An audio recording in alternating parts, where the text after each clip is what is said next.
آج ہمارے سامنے حمزہ زورٹریسس کی کتاب دی ڈیوائن ریالٹی کے کچھ اقتباسات ہیں، اور اس کتاب کا دعویٰ کافی بڑا ہے۔ جی، بہت بڑا۔ یہ صرف ایمان کا دفاع نہیں کرتی، بلکہ عقلیت اور فلسفے کو استعمال کرتے ہوئے الحاد یعنی ایتھیزم کی بنیادوں کو چیلنج کرتی ہے۔ بالکل۔ تو ہمارا مقصد آج صرف یہ دیکھنا نہیں کہ کتاب کیا کہتی ہے، بلکہ یہ سمجھنا ہے کہ اس کے دلائل کی منطقی بنت کیسی ہے۔ تو چلیں شروع کرتے ہیں۔ جی ضرور۔ اور کتاب کا جو نقطہ آغاز ہے نا، وہی بہت دلچسپ ہے۔ اچھا؟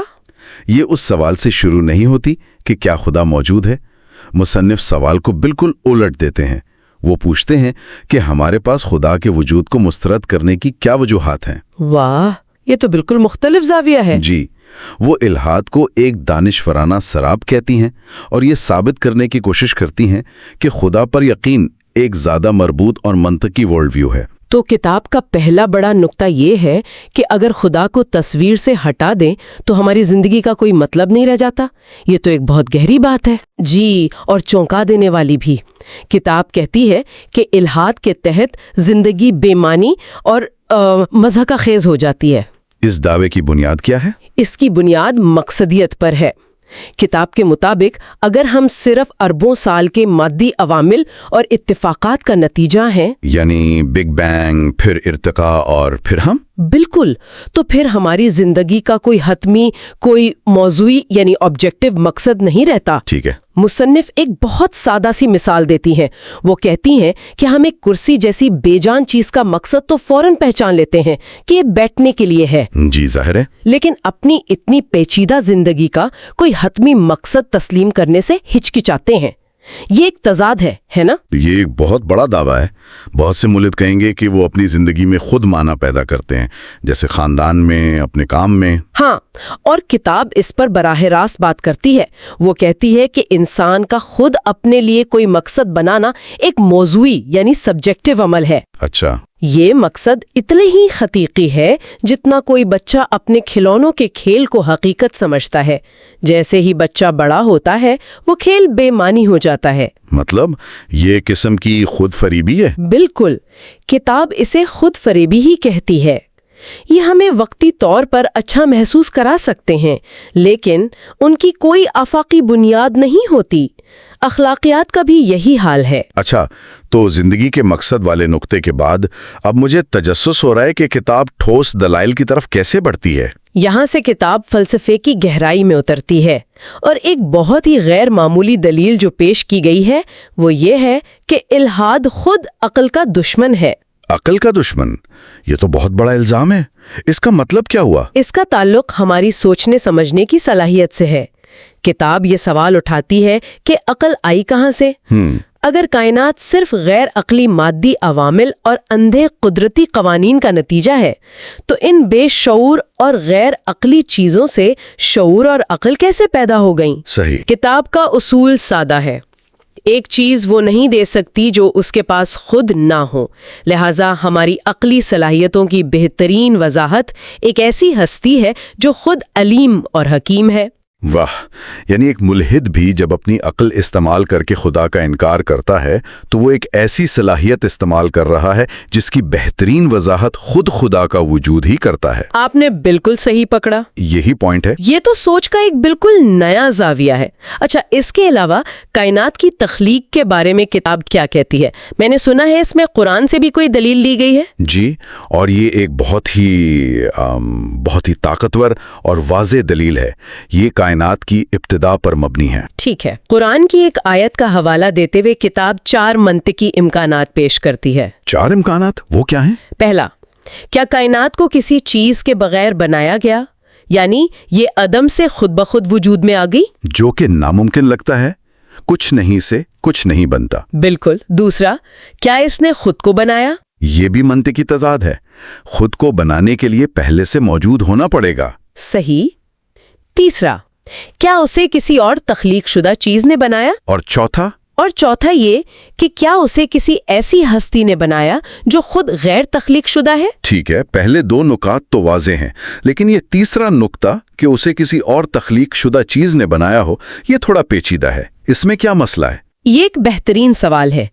اس سے جو مسئلہ پیدا ہوتا ہے اسے فلسفے میں کہتے ہیں انفینٹ ریگریس، لامتناہی سلسلہ۔ جی، اسے ایسے سمجھیں جیسے کچھ ڈومینوز ایک لائن میں کھڑے ہیں، ہر ڈومینو اپنے پیچھے والے ڈومینو کی وجہ سے گرتا ہے۔ ٹھیک۔ اگر یہ لائن ہمیشہ سے پیچھے کی طرف جاتی رہے اور اس کا کوئی پہلا ڈومینو نہ ہو جسے کسی نے باہر سے دھکا دیا ہو تو یہ پوری لائن کبھی گرنا شروع ہی نہیں ہو سکتی تھی۔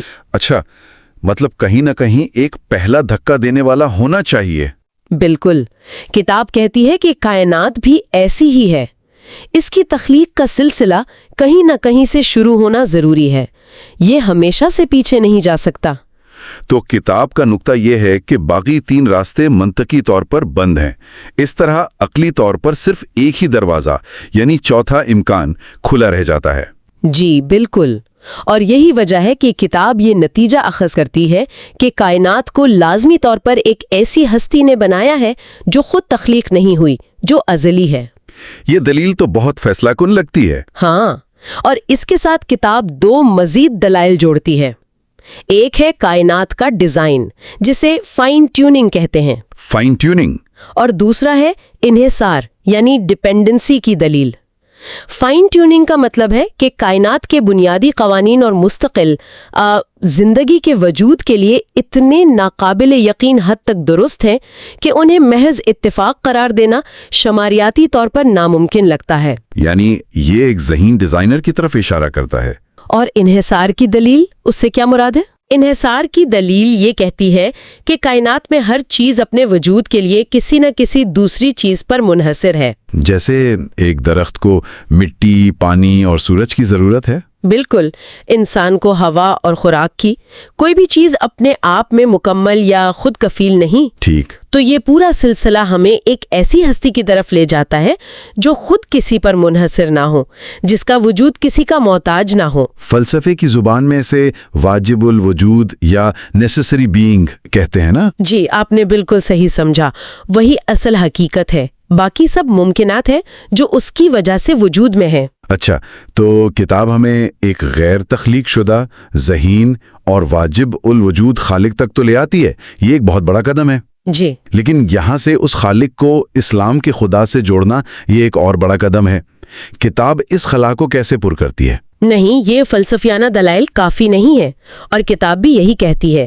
یہ عقلی دلائل ہمیں یہ تو بتاتے ہیں کہ ایک خالق ہے، لیکن یہ نہیں بتاتے کہ وہ کون ہے، وہ ہم سے کیا چاہتا ہے۔ صحیح۔ اس علم کے لیے ہمیں وحی یعنی ریولیشن کی ضرورت ہے۔ یہاں کتاب یہ دلیل دیتی ہے کہ تمام الہامی کتابوں میں سے قرآن وہ واحد کتاب ہے جو الہامی ہونے کے اپنے دعوے کو عقلی معیار پر ثابت کرتی ہے۔ اور وہ معیار کیا ہے؟ کس بنیاد پر قرآن کو منفرد قرار دیا جاتا ہے؟ اس کا سب سے بڑا ثبوت کتاب کے مطابق قرآن کا لسانی اور ادبی اعجاز ہے۔ لسانی اور ادبی اعجاز یعنی لنگوسٹک اینڈ لٹریری انیمیٹیبلٹی۔ جی، مطلب قرآن کا اسلوب بیان، اس کی فصاحت اور گہرائی ایسی ہے جسے کوئی انسان نقل نہیں کر سکا۔ یہ صرف ایک دعویٰ نہیں، قرآن نے خود 1400 سال پہلے یہ چیلنج دیا تھا۔ ہاں، کہ اس جیسی ایک صورت ہی بنا لاؤ۔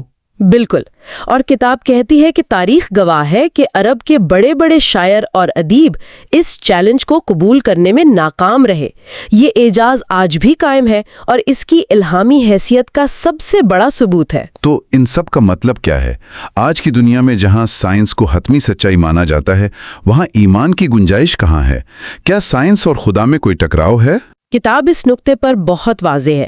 اس کے مطابق سائنس اور خدا میں کوئی ٹکراؤ نہیں، کیونکہ دونوں کے دائرہ کار مختلف ہیں۔ اچھا، کیسے؟ سائنس صرف قابل مشاہدہ مادی کائنات کا مطالعہ کرتی ہے، وہ کیسے کا جواب دیتی ہے۔ اور خدا؟ خدا کی ذات اور مقصدیت جیسے سوالات کیوں کا جواب دیتے ہیں، اور یہ مادی دائرے سے باہر ہیں۔ مصنف کا کہنا ہے کہ سائنس ایک بہترین ورکنگ ماڈل ہے، ایک کارآمد آلہ ہے، لیکن اسے مطلق سچائی کا درجہ دینا ایک فلسفیانہ غلطی ہے، جسے سائنٹزم کہتے ہیں۔ جی، سائنس ہمیں یہ نہیں بتا سکتی کہ محبت کیا ہے، انصاف کیا ہے، یا زندگی کا مقصد کیا ہے۔ تو اس پورے فریم ورک میں ہماری زندگی کا مقصد کیا بنتا ہے؟ کتاب کے مطابق ہماری زندگی کا مقصد خدا کی عبادت کرنا ہے۔ لیکن عبادت کا مطلب صرف رسومات تو نہیں ہوں گی؟ بالکل نہیں، اس کا ایک بہت گہرا مفہوم ہے۔ عبادت کا اصل جوہر خدا کی وحدانیت یعنی توحید کو دل سے تسلیم کرنا ہے۔